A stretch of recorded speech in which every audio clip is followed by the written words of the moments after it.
Hey, what's going on, everybody? A few days ago, I uploaded a video that I made that it was a little bit of a combination DM tips, player tips video, where I talked about 5 behaviors that you could, as a player, bring to the table and kind of discuss with the DM about and kind of embody into your D&D experience that would be beneficial for like being a player at the table to assist in the way that the game is run and different aspects of the game and the personality around it and the interpersonal relations between the DM, the other players, that kind of thing. And not too long ago, I came across my feed that a creator that I actually like very much, DnD Shorts, who I actually learned about him a while back. He did not a Kickstarter campaign. He did a Share the Meal campaign that ended up making a ton of money for, it was like World Hunger. I'll put a link to his channel and then like details about that in the description. I don't want to misquote, but he's a very big philanthropist. He's very big in D&D, in the D&D sphere, in YouTube, and he actually did make a video relatively recently about player behaviors. So I figured this would be a great idea to kind of sit and kind of watch through and react to what he views as like what I believe is like negative D&D behaviors and how to address them. And I think it'd be interesting to compare what I had in terms of what could be considered negative, or at the very least maybe not red flag, but maybe more like what you could do betters versus his red flags, his negatives. See where the overlap is, the Venn diagram of if we're kind of on the same page, how we differ, if we differ, why something that he might think is a bad thing is a good thing for me and vice versa. I just think it's the option to be very interesting. So I figure it's not too long a video. Like I said, all his information will be in the description. So let's jump right into it. We all know about red flags in relationships, but there are red flags in D&D too. Fellas, These am I are right? player behaviors that, maybe you've experienced and maybe it worked out okay, but when they do crop up, it tends to be a very bad sign. The infinite backstory. So this is always a red flag to me when a player comes to a new campaign with like a 20+ page backstory. Now, okay, some people are just obsessive nerds and they let the autism flow out onto the page a little bit. That's certainly fine. one way to We put love it. that. The problem is that dropping this much homework on a GM suggests that this is a player who isn't really thinking about their time. A good GM will want to know a player's backstory to incorporate it in their world, but GMing is time-consuming enough. They don't have enough time to soft review an unpublished novel. The other red flag is this indicates we're dealing with a player who is interested in dictating a story rather than collaborating to tell a tale. A backstory is a springboard for growth and social encounters. Any more than that, and you're veering into telling the story before the game is even started, which gives a little bit of main character syndrome. Phone addict. As he says one, I said I'll let him talk, and then we're gonna walk it back, right? So breaking down what he said, right? It looks to me like infinite back. I mean, obviously, infinite is hyperbolic. He's talking about players who provide very, very large backstories for their characters before the game starts. I can agree it to a point that it is irritating to get an overly sized backstory, right? To a degree. There is certainly a cap, right?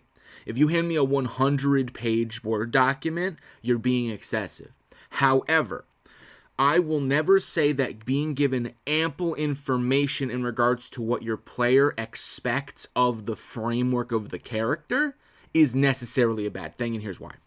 So, if you watch one of the games that we do on this channel, the one I run, Ovis Terra, I have a player called Sai. Sai's player is an aspiring author, so she writes a lot.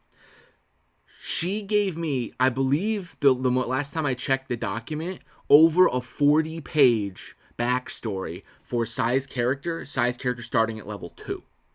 So that, in the way he has framed it, would kind of connotate to what he's saying in terms of like excessive. However, only about 6 or 7 pages is actual definitive, like, I did this, I was raised here, I know this person, I like these things, I'm motivated by this guy, like backstory, the enemies, the villains, proper nouns, all that stuff. That's only like 6 pages, which is still a lot, but it's readable. It's double spaced. However, the other 32 pages is framework for directions the character could go. So it's like, oh, we're doing this thing where I'm a Dragonblood sorcerer. So it's I think it'd be cool if either the Dragonblood came from this path, this path, this path, this path, or this path. She doesn't know which path I went. And then it's like, and then the sixth one is like, or you just make it up, right? In which case I can ignore 3 pages. So then I ignore 3 pages because I have my own, I know where I'm going with her backstory. She does not. Because obviously, if they give me a finite number of options, then once I start doing it, if I pick one, they can eventually narrow down those options, and that gets rid of the mystery. But because she's a writer, she finds it the easiest to write in blocks like that. So I would not necessarily say someone walking up to me with a large, like a packet backstory is necessarily a red flag. Maybe like an orange. The other half, however, that he mentioned of like a lack of like of character framework could be. I have seen character backstories that are only a page, that are so regimented and so locked and so out of sync, they have already basically decided that what the character is at before the game starts. You know, warriors or fighters who have like killed dragons, toppled empires, and obliterated guilds of assassins at level 1. It doesn't make sense. But you've already established that my fighter is badass McCool guy. So where does the character grow from here? That is a problem, because that is main character syndrome. That is saying, I don't care that there's 5 other people at this table. However, I am the main character. I will be dictating. I'll be doing the talking. I'll be fighting the bad guys. I'm Mr. Big Cool Guy. And that in itself is absolutely a red Character flag. syndrome. Phone addict. It's 2025, I get it, but heavy phone use is a major red flag at the D&D table. Now, to be fair, I once played in a multi-year campaign with a guy who was totally locked in, really funny, super engaged, and I only realized about 18 months in that he was playing League of Legends on the side every session. Hilariously, I brought this up in my video. Some people can split their attention, some people can't. Funnily enough, I also know people who play League of Legends during my games, and I wish they would stop. Not because I think they're distracted, but because League of Legends does stuff to people, man. Just don't, not even once. People can genuinely multitask and still focus like that. And sometimes you just gotta respond to a quick message. But generally, heavy phone use at D&D leads to players tuning out and missing stuff. That makes the game more boring for them because they're not involved, which in turn spirals because when you're bored, you're more likely to want to check your phone. Particularly for in-person games, where reading the room and interacting with fellow players is so important. Generally, staying off all tech is a good play. ChatGPT character creation. That's a quick Here's one. a red flag that that is he pretty said, 2025 coded, but it's the ChatGPT backstory. Obviously, 99% of the time, if a player uses an LLM to write a character backstory, it's going to suck. Not because it was written by an LLM specifically, but because it wasn't written by them. And if your character is not someone that you can really relate to, that you really understand and are passionate about, that will echo across everything you do in the entire game. Plus, it's definitely a signal that they don't really care. Like, this is the first thing you do. This is pre-session 0, and you're already phoning it in. Also, God forbid anyone use AI to actually construct a character sheet and build, because I've seen those, and they do wild things, like telling you to take 3 bonus actions on a turn, which is, you know, well, very powerful. AI certainly isn't perfect. Not allowed in the rules. The Nepo baby. In terms of that one, he's kind of nailed it. He's hit the nail on the head with that one. I personally don't have a moral objectivity to the concept of AI that a lot of people have. I think LLMs are stupid and they're dumb, and the over-reliance on them is stupid and dumb. AI as a concept is the future, like it or not. But LLMs specifically, I don't love because of just the way that their data works and the responses they give out and their lack of intelligence. He said it. They'll fucking tell you to take 3 bonus actions. They'll tell you that your movement speed is 300 because you're a cat that farted once on a Tuesday. Like, they don't know what they're talking about. They're just regurgitating information. So if you give it corrupted information, you get corrupted answers.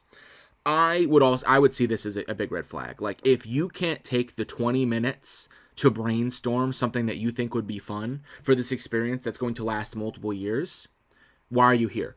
Like, if you can't even do that, am I to expect that you're going to sit quietly for 2.5 hours and play the game and enjoy it and be like, how is the moment where your character goes down and the first time it starts making death saves and everyone at the table is freaking out? and you're the only one who doesn't care because you never had an attachment to that character because you didn't make it. You had a robot make it, and then you took a piss while it was generating it. Like, it shows a lack of commitment, and DM is a give and take. Dungeons and Dragons is a give and take game between the player and the DM, and you're not giving. The LLM is giving, and you're sitting there, and all you're doing is taking. And then you get no emotional connection, and it starves the table of engagement, and it starves you of the excitement that is Dungeons and Dragons. And honestly, if you were excited to be playing Dungeons and Dragons, you'd have enough excitement to spend 5 minutes to think about, like, a cool dragon guy who does XYZ. Like, you don't got to be an author, but you do have to try. Backstory. Staying on the theme of backstories, this is one where the player constructs a background that is designed to give them mechanical advantages, rather than something they're interested in exploring. This is the character that comes from a long lineage of billionaire dragon hunters, bequeathed 2 billion gold and a +3 Vorpal sword. That's not to say such characters can't work. You can play a noble or someone very wealthy, but this is still a game which is built around limited access to resources, at least for the first 12 or so levels. Backstories really want to be a jumping off point for social encounters, both positive and negative, not a shortcut to +3 plate mail. Backstories are not for power games. Drunkenness. Your mileage might vary here, but this is a very simple red flag. Drunkenness. I gather from stories I see online that some people like to get absolutely wasted while playing D&D as a group. Great, if that works for your table, but high key, I have never had a game run by a drunk GM that was better than when they were sober. Same goes for other players. 100%. You absolutely can still play the game while drunk, but it's just never as good. If you want to play games and get wasted, I just don't think TTRPGs are very good. There's too much thinking. That's what Guitar Hero's for. Yeah, there's too much thinking. And to go more, like, I have never, when DMing, had a drink. I'll have like a soda or coffee, whatever. But I've never drunk alcohol, I never smoked a joint, never took an edible, like, because I need to lock in, and I need to focus on juggling the backstory flags of 6 characters, plus the flags of the main story, and then also still be on my toes enough to adapt to shit that the players might do that's completely random, that I have not pre-wrote out, because obviously I don't know what they're going to do. And then I need to be able to improv characters, voices, numbers, stat blocks, rulings, remember rules for certain instances. I need to have all that. So I can't do it. And so I wouldn't do it. I have players at a lot of my games on this channel that they're drinking while we play. It helps a lot of them, like, loosen up, I guess you could say, in a social circumstance. You know, it makes the roleplay a little bit better because they're not as, like, worried about sounding dumb, or they're not as worried about asking a question that they think everyone else might think is dumb. Like, it helps them kind of break out of their shell a little bit for sake of roleplaying. It also helps that we're all good friends, like, in real life. But that has a limit. Like, I definitely wouldn't be playing with people who they're, like, every 20 minutes into the 2.5-hour session, they're like, we need to take a 5-minute break to do a shot break, because by the hour and a half, they're so belligerently drunk that the game is basically stopped, and they're not even going to remember the session when we play next session because they're going to black out. Then I would 100% call it. So I wouldn't say drinking on the player's account is a red flag. It's definitely something you need to keep an eye on, and you can't let it get worse than it is. Like, than it does. Like, you need to have a hard limit of, like, hey, you're getting straight up belligerent, knock it off or leave. But then on the DM, like a DM side, red flag conceptually. Like, it would never even get that close with me. Not even like a beer. 'Cause for me, in terms of, like, I just couldn't do it.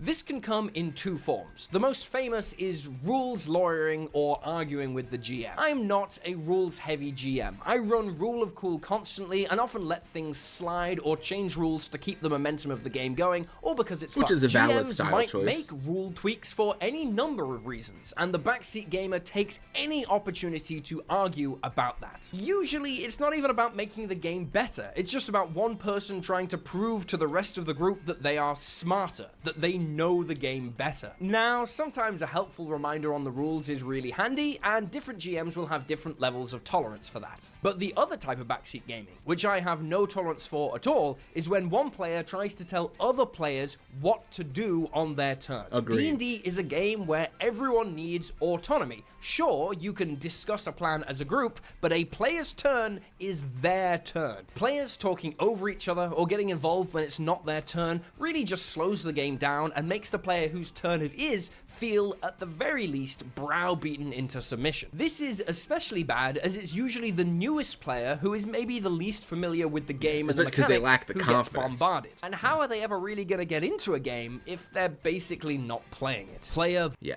that is actually very similar to something I mentioned in mine. That is extremely important, both facets of that.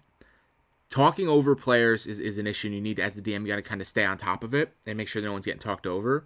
But there's also a fine line to it, where like if you know the player is new, and you know that they're the only new people at a table full of people who've played before, it's important to take into consideration that like the veteran players might not be intending to play their character.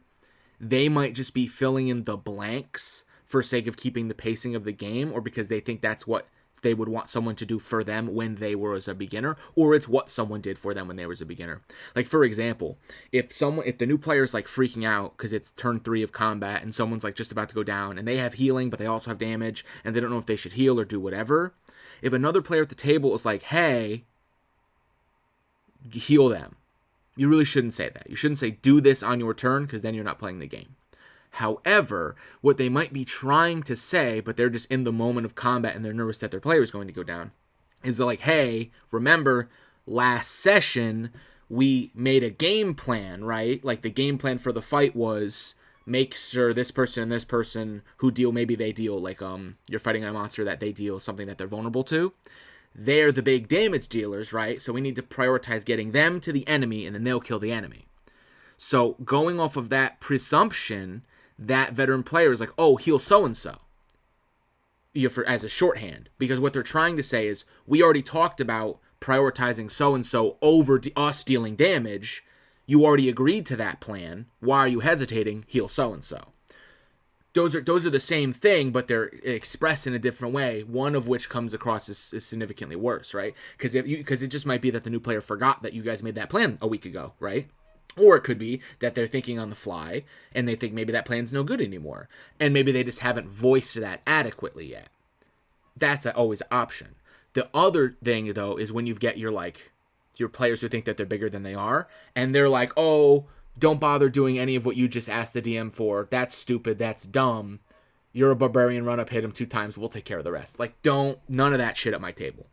If you want to give advice, and the advice and the player is okay with it, you can give as much advice as you want. If you're a rogue and you don't know what to do, and you're like, guys, I don't know what to do, and then someone's like, well, you're a rogue, bonus action stealth, that way you get sneak attack and then shoot them, right? That's the rogue special. That's advice. If they're accepting of that advice, perfect. And then if they want to do that, awesome. If they say, I don't want to do that, then they don't. But yeah, it's like it could very easily skew into, I am telling you how to play your character because I basically think this is a video game. And that shit does not fly with me. Not even a little. I'm going to tell you to shut up. And be like, hey, it's so-and-so's turn. There's 6 people at this table. Everybody gets a turn. You don't get 6 turns. You get 1 of the 6 turns. So if you think you're going to get 6, 7, 8, 9 turns by just taking everyone else's turn for them, go play Baldur's Gate 3. Because that's what you're looking for. You're not looking for an interactive TTRPG. You're looking for a video game where you get to win. And that is not what D&D, at least D&D 5e is. Versus player. Any kind of player versus PvP. Player is usually a red flag unless it's expressly the point of that session. This could be someone constantly picking fights within the party. It could be someone plotting to betray the party all along. Or it could be a I don't allow edgy backstories like that. I don't allow fighting like by that. Sabotaging social encounters because it's funny, or stealing from other players, or hoarding loot. Now, I'm not saying that you shouldn't keep secrets and you shouldn't have arguments. Secrets are fine. Role Roleplay is fine. Both of those things but can yeah. lead to No spectacular violence. Gaming moments. But if someone comes to a session expressly looking to start fights within the group, that's definitely sus. No gold. Yeah, same. Like my characters, I told them at session 0, PvP is not allowed. I will stop you from dealing damage to another player in a violent setting. Period. I will hand of God reverse time. It didn't happen. You don't get to sneak attack your party when they're sleeping. You don't get to sneak into the room and steal all their gold and go, whoa, my stealth was a 27. You don't know that I took it. None of that. I do not play any games like that. You want to call me a hard-ass DM? Fine. I don't play those games. I'll allow narrative conflict. Like I have to reference that sorcerer I mentioned earlier. She has this kind of like almost childlike demeanor that she gets almost like temper tantrums, where her temper tantrums manifest as like hits or slaps or whatever. Those in themselves are not violent. But if she's having like a magic flare moment and she's like, oh, I'm going to use my magic to like basically joy buzzer zap this guy. That's not, she is new to her magic and she does not control it. So that manifests as typically like casting a cantrip unconsciously. And usually it's like Shocking Grasp, right? Which, does Shocking Grasp technically do damage? Yes. Does like a d6. Does attacking another party with Shocking Grasp technically count as PvP? Technically, yes. But it's more of a narrative conflict. And I only allow it very sparingly. She doesn't get to decide when it happens. I do. It never happens on a day where I know there's going to be an encounter, so that health that they lose never actually matters, and it never happens in an initiative order, and an initiative order never gets rolled. That is my, like, 8-step workaround to guarantee that. The only thing I'll allow is, like, my players like to draw mustaches on each other with stealth checks. That's fine, that's funny. Oh, hey, can I steal jerky out of this person's pocket? Jerky is literally valueless. You have infinite rations and 2 Outlanders in the party. Sure, you could steal it because it's funny, but I'll never let you steal anything with a gold value. You can't steal magic items. You can't steal backstory items. You can't steal the love letter that someone got from their girlfriend 5 sessions ago. None of that. Character. This is kind of the opposite of the infinite backstory, but the no goals. Yeah, this is just someone who showed up with have no any effort. Motivation I or don't know reason what I to want to be do. I'm just on here. the adventure or potentially at the game table at all. This is someone who is very vacant or comes across dismissive or bored by the game, which is sometimes honestly unintentional. Some people are just naturally quieter or have resting. Not everyone's. Yeah, not everyone's not their fault, outspoken but individual. sometimes it really is a Type downer 1 on the personality. entire session. Like if a player isn't really engaging with the game or the table, maybe they shouldn't play. No hate, but if that player isn't enjoying the game, sometimes it's they're not only for you. wasting There's no their shame own in saying it's time not for and you. bringing down the energy for everyone else. Not saying you have to be howling with glee 100% of the time, but a general lack of motivation and goals is seriously the quiet D&D killer. IRL Yeah, you need to know at least what you sort of want to do. Even if the player is not someone who's super outspoken in terms of roleplay, like they don't necessarily want to sit there and be the center of attention, you do need some semblance of like, I want my wizard to be this. I want my backstory. I want to become the lord of my household. Even if it's something super vague, you do need something. If you're just showing up and all you're ever saying is like, or every time the party asks for a vote, what are you really doing at that point? Like, at that point, you're just there because it's a social situation. You feel like you need to be there, and you're detracting from your own enjoyment. This one's tough because TTRPGs are ultimately about friendship and hanging out, and a big part of that is being able to chat honestly with your friends. But there is a line when it comes to game night. If someone is consistently showing up really angry or upset or bringing in real life issues to the game, that's something to watch out for. Although TTRPGs can be very therapeutic, Yeah, leave your mood at the door. D&D is not therapy, and GMs are not therapists. I would never get over killing your player character if it turned out it was a manifestation of your childhood innocence. I'm not trying to make any supervillains out here. This can be tough because if a pal is going through some stuff, that social time is really important. But if this is happening in games, it's assigned to take it up outside the game, gently, in an environment that can be maybe a little more productive. Yeah, at that point, it's not even what you're experiencing is not a DM issue. You're experiencing a friend issue, right? If that's the issue you're dealing with and you're noticing it in your D&D games, yeah, that's your early warning sign, right? Like when they're getting emotional with their roleplay. That's the point where you're like, I need to call this person, I need to talk to this person, I need to kind of sit them down on the couch alone, make sure they're okay, make sure they're not like gonna off themselves. Like, you gotta make sure they're good. And then when they're good, be like, okay, tell me about your day, tell me what's going on. Let me see if this is something I can help you with as a friend. If yes, help them with it. If no, recommend them to a professional. Hey, I go to a shrink. I could probably recommend you, see if your insurance works, do a couple sessions, see if you feel better. Oh, is it a problem with your job? If you consider leaving your job, I can maybe help you get a job at my place.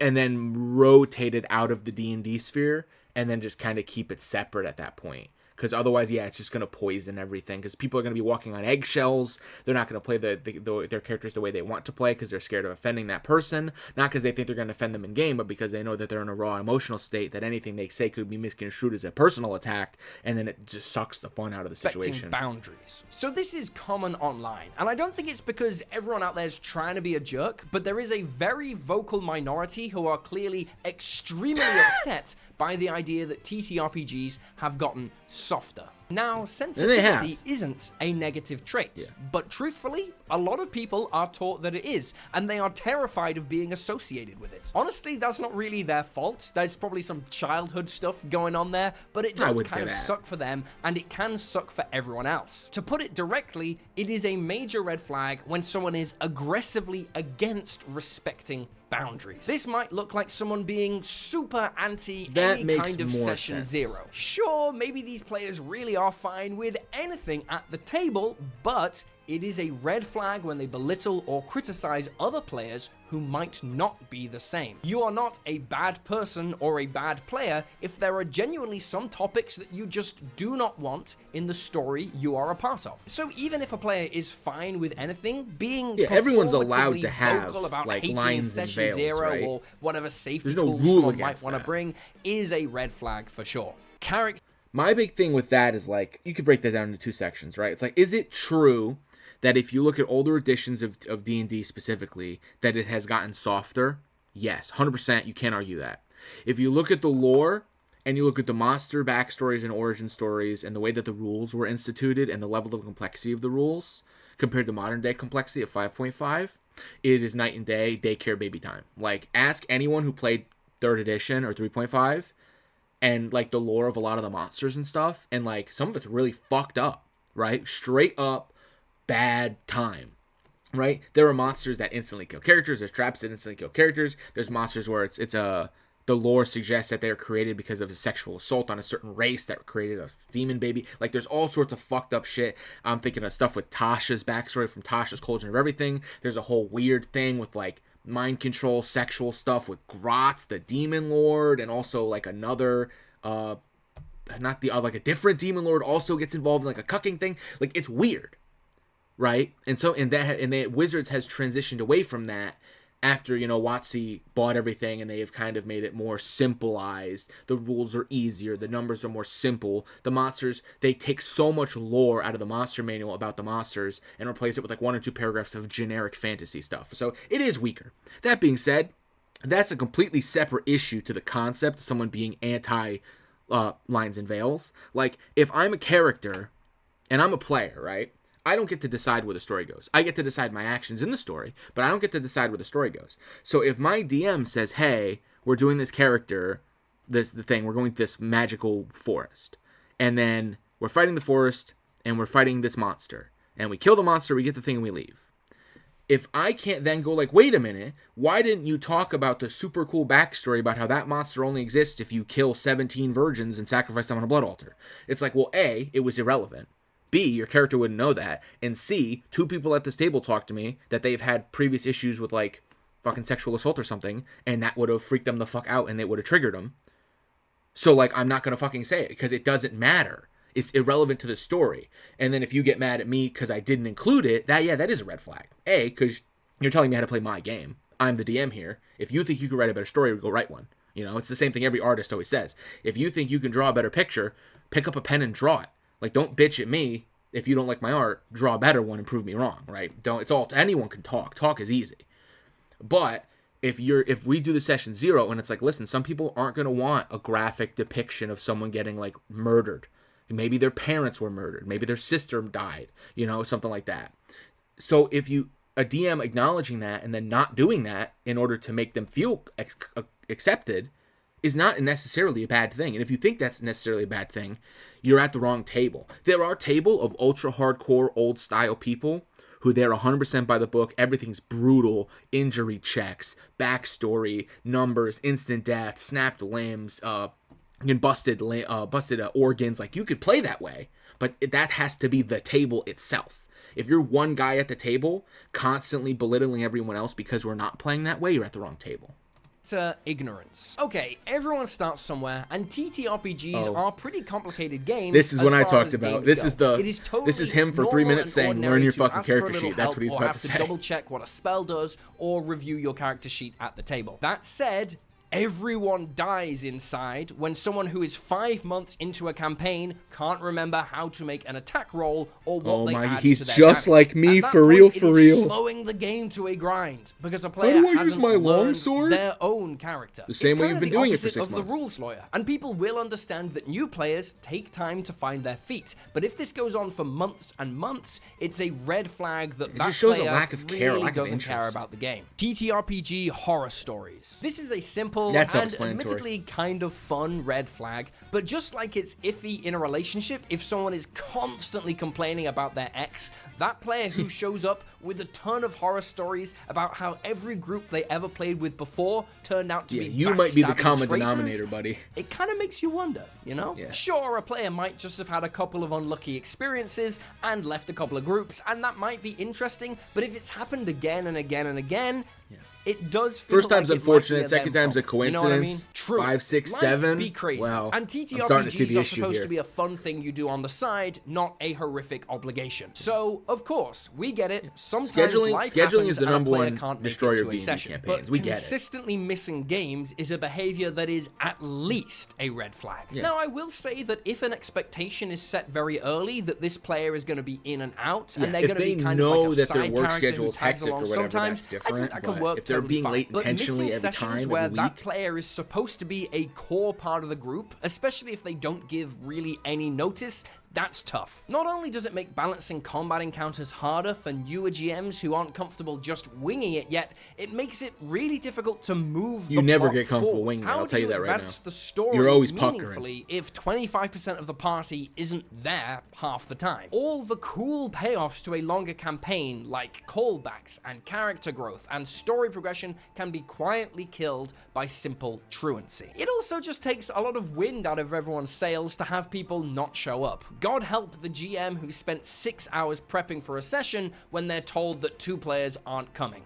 Exactly, and especially if it's like, especially if those players, if you're doing like what I do, where I mentioned this in my video, if you have a thing where like every player does the intro, like you rotate the intro out every week to remind everyone like what happened last week. If it's their turn to do the intro, so nobody else like read their notes because they're like, oh, so-and-so's gonna do the intro, and then they bail. It's like, okay, what were we doing? What was the plan? We waited an extra 30 minutes for someone who 30 minutes after the session started, they said they're not coming, so now we're missing 30 sessions of gameplay. We need to spend 15, 20 minutes to remember what we were doing. Where did we leave off? Can we even still do this with so-and-so not here? Maybe they're the rogue. Their job was to disarm all these traps. We're going to rob this house. Well, now no one can disarm the traps. Do we even still do the house? Do we just fucking give up? Do we just not play this week? Like, and it just kills the vibe for everyone at the table. The DM spent, like you said, 6 hours, hours and hours prepping just to be like, well, I don't feel comfortable doing any of this because A, they'll miss it. That player will miss it. B, maybe there's backstory stuff for that player. C, it was only doable with the help of that player because maybe it was the traps thing. So at that point, it's like, do I waste all this prep or do I just say, fuck it, we'll do it next week and hope they show up? That's got to be devastating. Players who have such a busy schedule that they're often going to be in and out of games are usually best off playing in a series of rolling one-shots or Westmarch style campaigns instead. Unrealistic expectations. Okay, so this one is rough, because the person hit the most by this red flag is the player themselves. Essentially, unrealistic expectations, or the critical role effect, if you want to call it that, is someone I've never who heard has it called the seen critical a role effect. TTRPG I've only ever heard it called the and Mercer expects effect, that but probably that's because he's the in their DM own and he's game. the This is like Mr. seeing voice a actor model guy. on Instagram with all the filters and the perfect lighting and using that as your beauty standard barometer it is a for bad everyone else. baseline. It's just not realistic. Shows like Using Critical Role as a baseline for your D&D experience is very much the equivalent of using like the cover of Sports Illustrated bikini edition to set the standard for who you're going to be dating in college. It's like, that isn't the standard. That is like, you use up all the luck for your entire life in one moment at a fraternity party. Like, that's not the baseline. People don't all look like that. And if you think they all look like that, you're going to disappoint yourself far more than anybody else. And I would be very mindful of that in all facets of life. Critical Role, Dimension 20, Legends of Adventurers, etc. They have some really great, passionate audiences, and that's awesome, but they are performances. In many cases, these people are actors. I'm not saying it's fake, but they understand they are playing to an audience. They I can do also voices know better, for a they can do fact characters that a lot better. of professional pre-recorded live plays do retakes. They're not shy about this, you can ask them, but a lot of people who only watch don't know that. Contrast this with home games that are just a bunch of normies games are like just- you all and my me. games The are home GM games, I don't will do retakes, typically we're just have, chill. at best, a couple of hours a week to prep. The players aren't actors or comedians, it's just going to be different. None of my players not even do necessarily voices. worse, We're just hanging out. different. Something probably a lot scrappier, It's a lateral little move, slower not necessarily a paced, and vertical one, definitely and with a people need lot to lower be mindful production of that. value. That unrealistic expectation can truly rob the joy from a game, though, because the player is comparing You their kill it for game yourself. to something that doesn't really exist. Because apart from anything else, there's a big difference between watching a TTRPG and playing one. It's awesome to be inspired to play with friends, no matter where that inspiration comes from, but a player coming to a game with that very limited and narrow understanding of what a TTRPG should be is a red flag, for the sake of their own enjoyment, if not for everyone else. My new Yeah, if the only thing that they're bringing to the table is the expectation of what they saw on like an Instagram short, you're going to have to let them down easy. That's not reality in the sense that it just isn't. Like the top 1% of 1%, like your Brandon Lee Mulligans, your Matt Mercers, your Mark Sherlock Humeses, those are guys who've been doing it so long. They're actors, voice actors. They do skits. They do editing, pre-takes, post-takes. They touch up the audio with audio specialists. They retake certain scenes. Like when you're doing that, yeah, your final product is going to look way, way, way better than someone who does it all in one shot, all in one take on a Friday night. So if your only expectation is, well, I'm going to go play D&D for the first time with my buddy from college, it's just going to be like Critical Role because that's the only framework I have. You've done yourself a disservice by not widening your framework before you start D&D. Like it's helpful to look at like D&D content or D&D shorts or D&D anything, even D&D stories from people who aren't professionals or millionaires or 10 million YouTube channels. Like just guy with 500 subscriber channel, let me just sit for 2 hours and just kind of listen. And it's way more relaxed. People probably aren't doing voices. If the DM does voices, he's got like me. I'll be the first to admit, I got the same 3 voices. I can't do voices. I do slightly female, slightly deeper male, and my voice. And if I'm feeling crazy, I attempt a child voice. And it's like if I don't hate myself hearing it in my own ears because I'm so anal about it.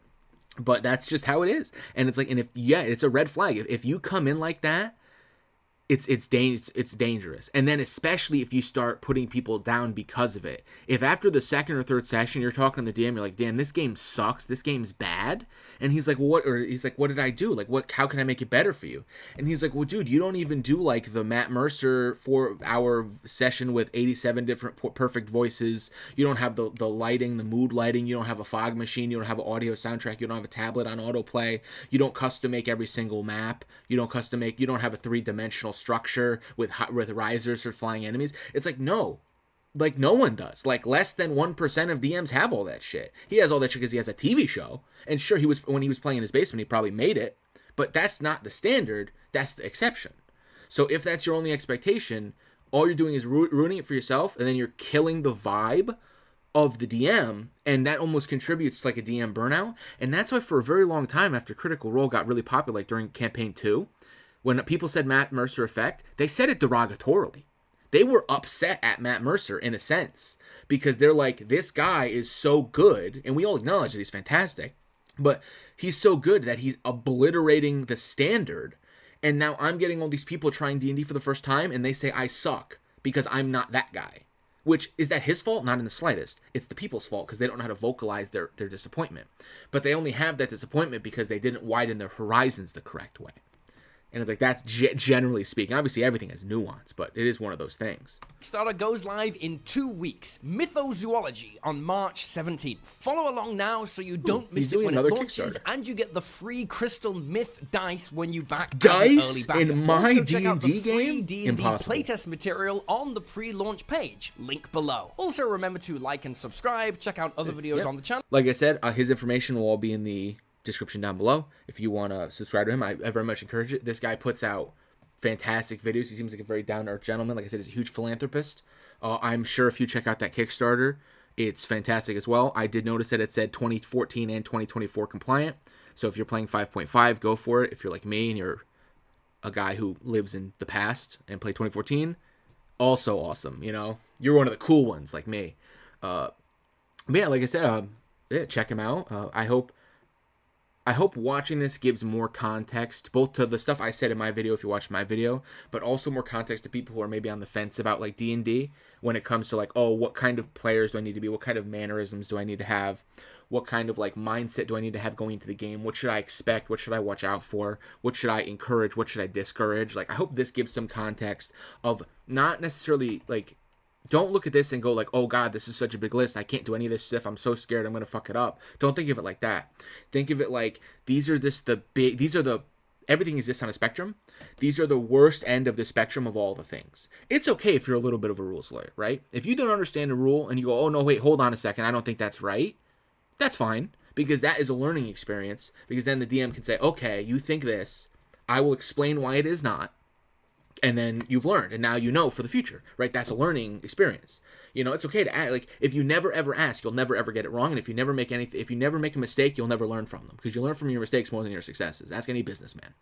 So like, that's fine. He's talking about the hyper bad, like everything with AI. He's talking about showing up drunk as a fucking skunk, like that kind of stuff. That's your hyper specific stuff that he's like, these are your red flags. These are your big things to avoid. If you notice that you or someone else is getting kind of close there, then it's something to address personally, and then maybe if you're the DM and you notice your player going this way, address with them privately. Don't drag it in front of the table and make a huge hubbub about it, obviously, because that just creates more drama. It creates antagonistic feelings, which you want to avoid. If they're being a fucking rat about it, kick them out of the table. You're the DM, you're allowed to do that, but obviously we're all friends, so we try not to do that. But it's always an option that the DM should hold in their back pocket. If someone's coming into the session, like he mentioned before, if someone's with no goals is coming in just to be a fucking menace, just to be a little Dennis the Menace and ruin everyone's, like, just kind of bust balls, ask him to leave. Like, D&D is not a right, it's a privilege, and the DM is allowed to revoke that privilege at any time, because it's his table and it's his game and it's his 6 hours of prep every week, So that is also always an option as well. And so these are just the things to be mindful for. And so, like I said, I definitely suggest checking out more of his videos. And yeah, to everyone who watched, hey, thanks for watching this and getting the context of I guess now it will be two DMs bouncing ideas in terms of their perspectives on the D&D table. And hey, until next time.